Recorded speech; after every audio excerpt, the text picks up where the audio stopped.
खरं तर आपण पाहिलं तर नाना पटोले हे स्वतः आता JNPTला आलेले आहेत आणि नानाजी तुम्ही JNPTला आलात. खरं तर काय पाहणी करताय?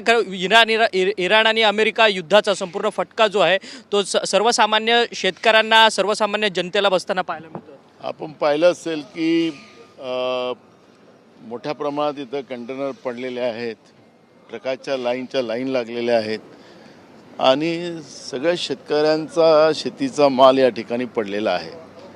आता जे काही इथले जे व्यापारी आहेत त्यांनी ज्या देशात यांना हा माल पाठवायचा आहे ते बुक केलेलं असल्यामुळे यांच्यावर डॅमरेज ते लोक देतात. म्हणजे हजारो कोटीचं डॉलर्सच्या रूपाने ते पैसे यांच्याकडून वसूल करतील आणि पर्यायाने हे व्यापारी शेतकऱ्यांकडून वसूल करतील.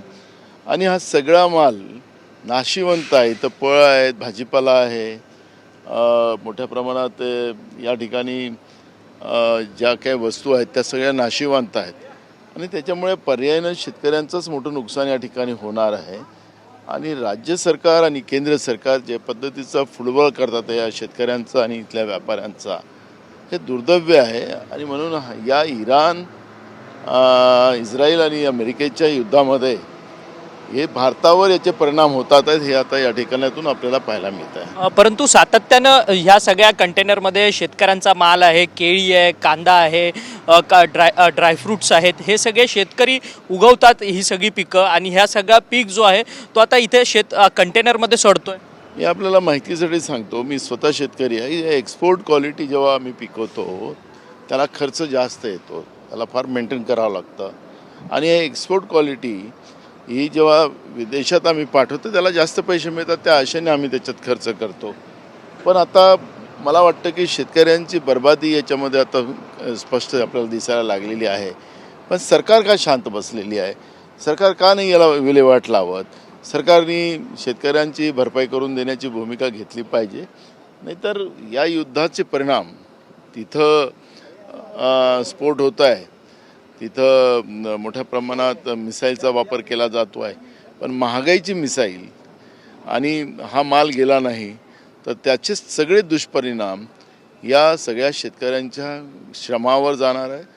आणि त्याच्यामुळे मी स्वतः आता आजच नरेंद्र मोदीजींना, देशाच्या प्रधानमंत्र्यांना आम्ही पत्र लिहितो आहे आणि हे सगळं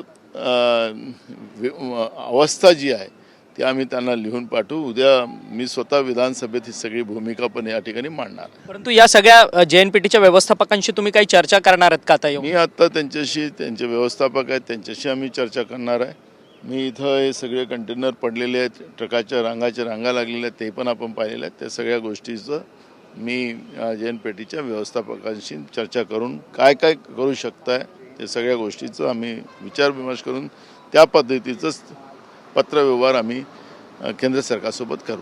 खरं तर धन्यवाद, तुम्ही आमची अशी बातचीत केली. JNPT या सगळ्या पोर्टमध्ये आता सध्या नाना पटोले काँग्रेसचे नेते जे आहेत ते आलेले असल्याचं आपल्याला पाहायला मिळते. आणि ही खरं तर गेल्या अनेक दिवसांपासून इराण, इस्रायल आणि अमेरिका या देशांमध्ये खरं तर युद्धजन्य परिस्थिती आहे आणि या सगळ्या युद्धाचा फटका जो आहे तो आखाती देशांचं भारताला देखील बसताना आपल्याला सातत्यानं पाहायला मिळतो. एकीकडे तेल पुरवठा जो आहे तो जगभरातला ठप्प होताना पाहायला मिळतोय आणि त्यातच JNPTमध्ये कंटेनर जे एक्सपोर्ट क्वालिटीचे माल्स आहेत त्या एक्सपोर्ट क्वालिटीचे माल्स जे आहेत ते खरं तर विदेशात जात असतात आणि त्या कंटेनरमध्ये हे सगळं सामान असतं आणि शेतकऱ्यांचा हा सगळा सामान जो आहे तो या ठिकाणी अडकून पडलेला असल्याचं आपल्याला पाहायला मिळतोय.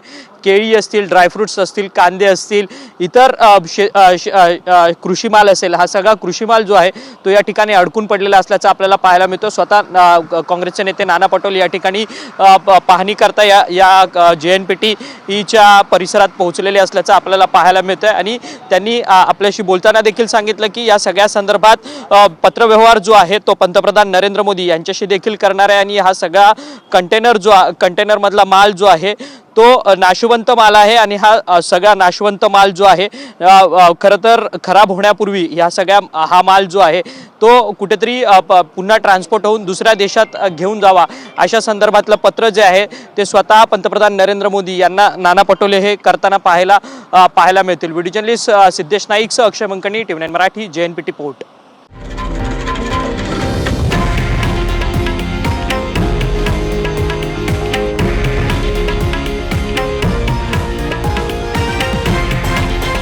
हे आहे देशातील नंबर 1 न्यूज नेटवर्क आणि आपण पाहत आहात TV9 मराठी, एकमेव.